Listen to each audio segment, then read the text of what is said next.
Now we are getting to the point we've waited on for so long, or at least I waited on for so long. Installing the Cylinder Works big bore kit.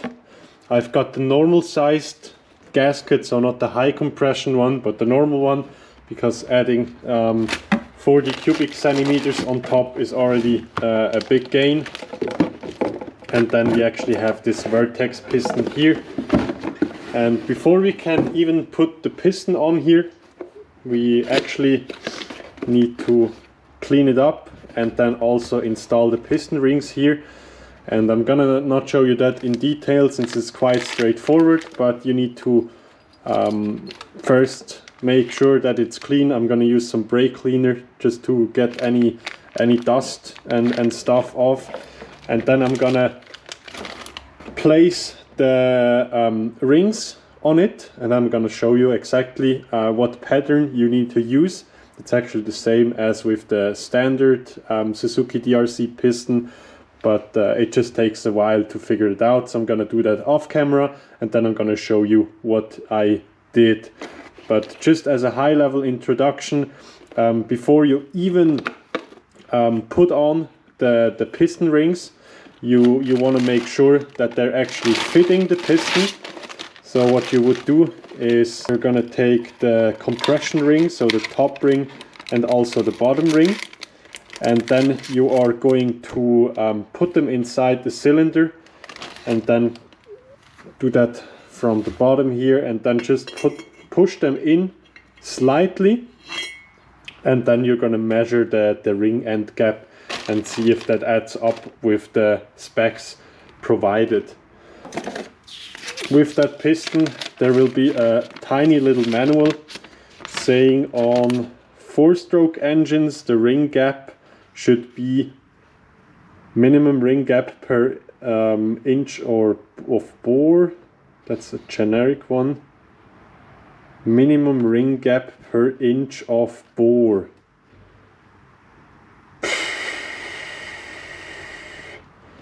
Now we need to do some calculations.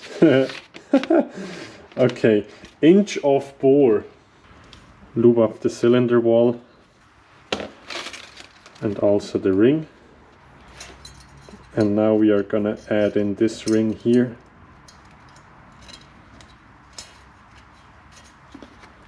And take our piston just to push it in flat. Once that's done, we're going to take feeler gauge, set it to 0.4 it was, and then we have this little gap here, and that's actually matching. So how high is it? 0.5 also fits, so then let's see if a 0.7 would fit. Nope. So it's probably around 0.6. And now they say 0.1 to 0.2, so let's multiply that by 0.2. It should be somewhere between 0.4 and 0.74. So that's perfectly fine what we have. Then let's remove this one here. And let's add in the next one.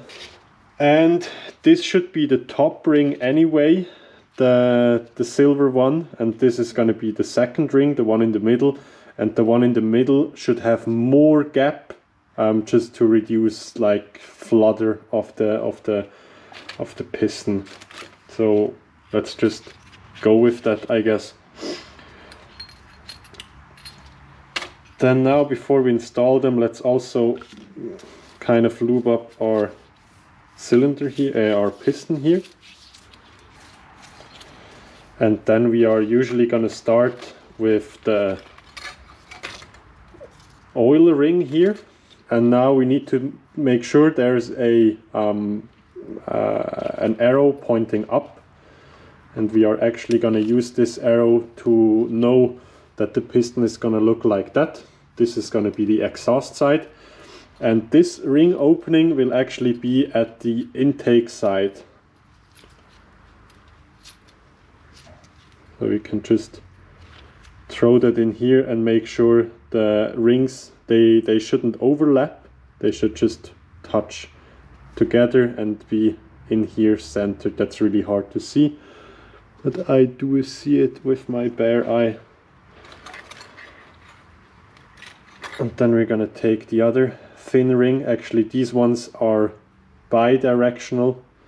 Doesn't matter if they go on top or on the bottom or like this or like that. But the oil ring bottom rail, so the lower one actually goes in like this, so around 30 to 45 degree out from center here. So something like this. I'm just going to use this piece here to mark where it should go.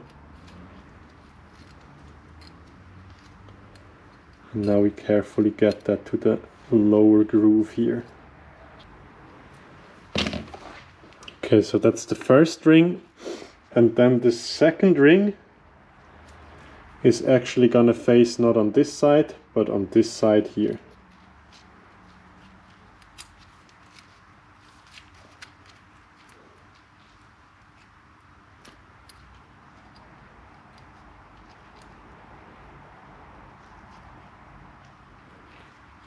There we go. So that should be the oil rings installed. Then we go to the next one. This is going to be the black ring, and on this ring should be a marking somewhere, a RN marking. And actually the second ring will go also with the opening like this, as we did with the one on the bottom rail. This one is a bit easier. Just make sure you don't stress them more than needed to get them into the second groove. So the ring is now in here. And then we have the last one. There is also a marking on it, a R marking. And this ring actually goes on top. And the top ring has its opening towards the back. Okay, now let's verify that. We should have the oil ring itself with the opening right here. We do have the lower ring with the opening on this side. We do have the upper ring here opening on that side here. Then we do have the second ring opening up on this side, and the top ring opening up like that. So that's all in place. And now technically you could mount your piston here already to the crank, but then it just gets a struggle to put on the cylinder. So what I'm usually doing is I'm gonna take the cylinder, make sure I have it in the right direction, of course, and then place it over here and compress all the rings by hand to get them in. And usually I'm gonna do that without gloves, otherwise I'm just gonna end up getting my gloves pulled in with the rings. Make sure that everything here is lubed up nicely.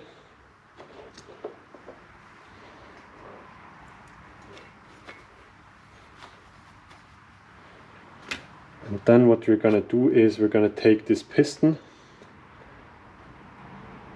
compress the rings at the side. It's easiest to do that here. And make sure that every ring is getting in how it should.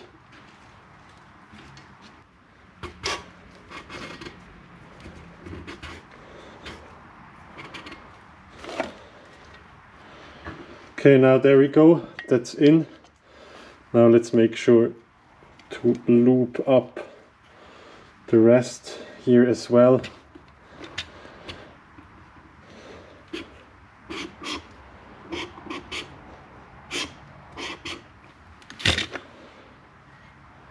And the piston should now actually slide through here without, of course, leaving any scratch marks or something.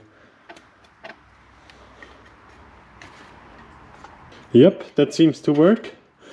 And now we're gonna take the piston out just a tiny bit. So the rings are still in place, but we can actually get access to this groove here, because we need to then insert the piston pin in the next step. So I plan on installing the cylinder from this side here, pushing the pin in like that. So I'm gonna put in the clip already on the other side. So this clip here,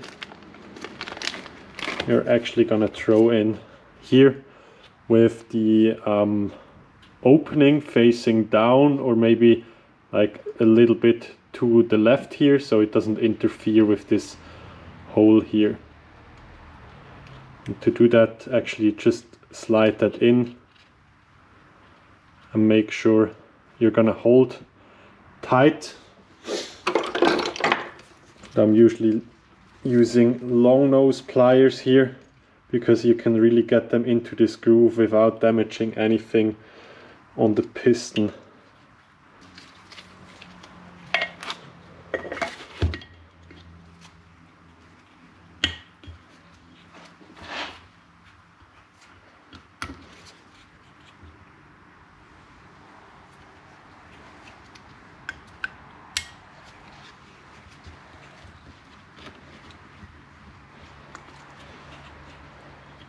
You can also use the piston pin to kind of help you if the ring is not in all the way in the groove, which I did now. I left some marks here, but that doesn't matter, and the opening is in the right spot, so that's fine. Now once we've done that, we can go ahead and lube up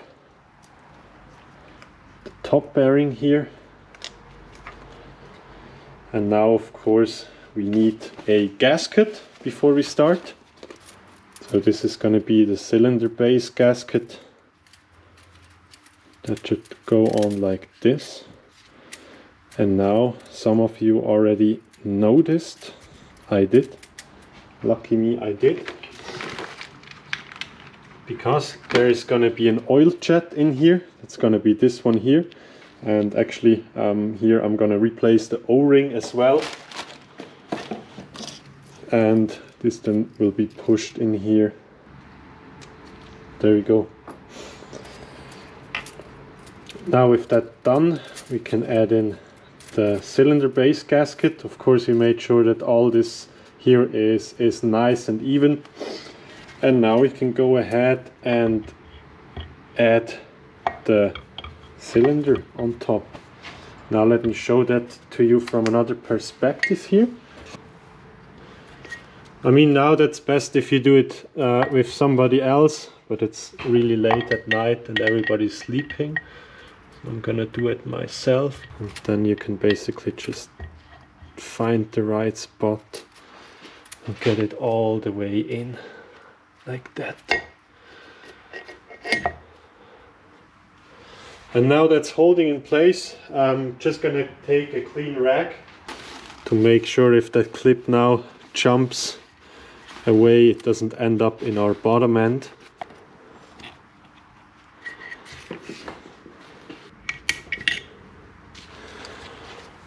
There we go. That is all the way in. That's perfect. And now we can go ahead and lower that cylinder down slowly until it's seated all the way. And now once we have that done, we can go ahead and install the cylinder head.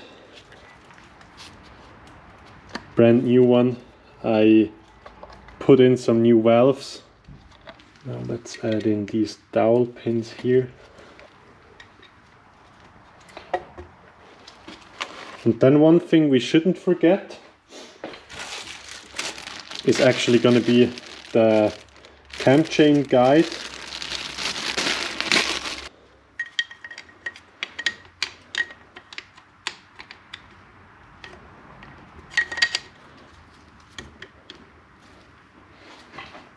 There we go. And then we do have the cylinder head gasket that goes in like this. As you can see, it's a bit warped, and this will be solved by torquing it down. I'm actually gonna install the other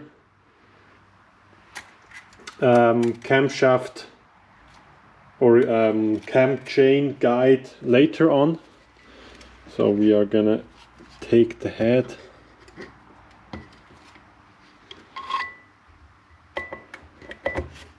throw that on here. So what we need now is we need to remove these cover bolts here, and then we can actually throw in our bolts that hold the cylinder and the cylinder head to the crankcase itself. And now what I'm usually doing is I'm gonna just oil them lightly here.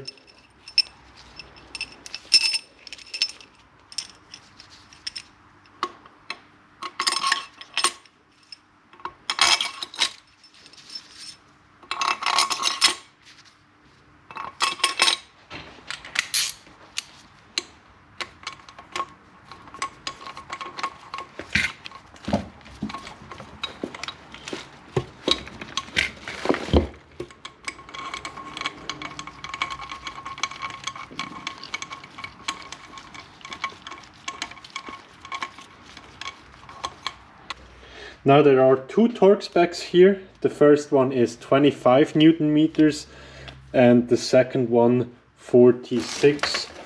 So we are gonna tighten it to 25 at the beginning, and then we're gonna raise the torque in the next round.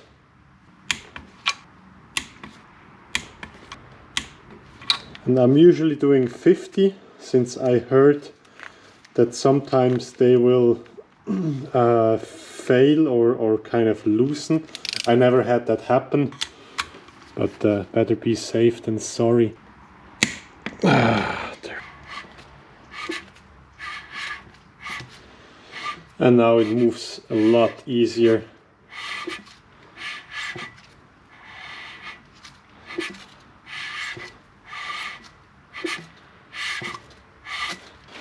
Very, very nice, and nice looking as well.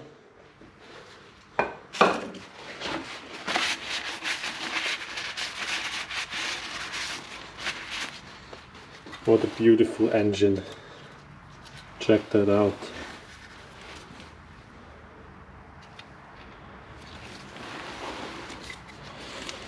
Now I guess I'm done for today, since it's already really late.